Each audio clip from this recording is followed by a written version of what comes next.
Making a buzz this afternoon here in Arizona, a controversial bill that would cut Planned Parenthood off from federal funding. The House gave it preliminary approval today. Republican Kimberly Yee says the bill is meant to cut off backdoor funding for abortions that are morally objectionable to many taxpayers. This would affect all abortion providers in Arizona, but Planned Parenthood says the loss of its federal funding would decrease availability of cancer screenings and other non-abortion services for thousands of low-income women. Other states have passed similar bills, but at least one, Kansas, is facing a court challenge. Now, we know this is a very touchy subject. You either feel one way or the other. So tell us where you stand.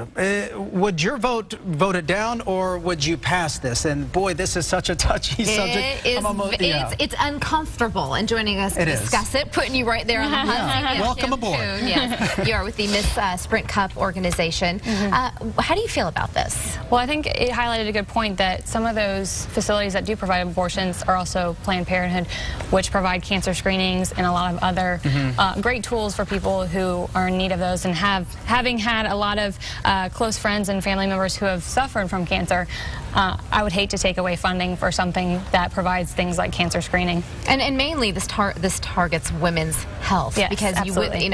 Again, there could be cuts to birth control, family planning, again, cancer screening, not just abortions. And STD testing, a lot of that is also conducted there. And by no means am I taking a side on this issue. I'm trying to ride the fence here, which is very difficult to do in a subject like this. But whenever you look at this nationally speaking, so many people have been sounding off on this issue, and so many people are really concerned about where this is heading. Do you see it being an impact nationwide, or I should say maybe the snowball effect, where if it passes in one state, it goes on to the next state? I think the states have done a good job of looking at individually what they need to provide for the people that live in their state, and that's, the United States is made up of 50 different states, and I think that's important to remember.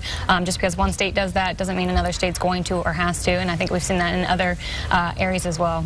Right. And as we mentioned earlier, one state, several states pass it, it may not actually make it to law because of court objections and whatnot. There are just so many tentacles to this story. That's the difference in something like this. It's never clear cut, really. Especially when you look at our comments on Facebook. Shannon Berry says, another attempt by the far right to control the masses. I remember a time when being right was about less laws, less government, and more freedom.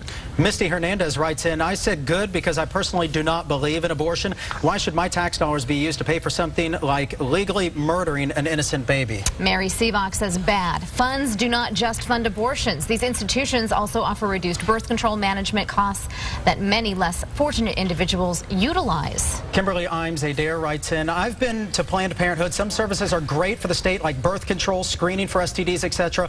But I personally do not feel it is the state of Arizona or federal government or us taxpayers should help pay for any part of an abortion. Bradley Sisko chimes in saying wrong. If we don't help those who are less fortunate with preventative medicine, then the cost of health care will rise as a whole for everyone. We're getting a lot of comments on this. Terry Laval writes in, how about AZ House gives initial okay to anti-Viagra and Cialis measures at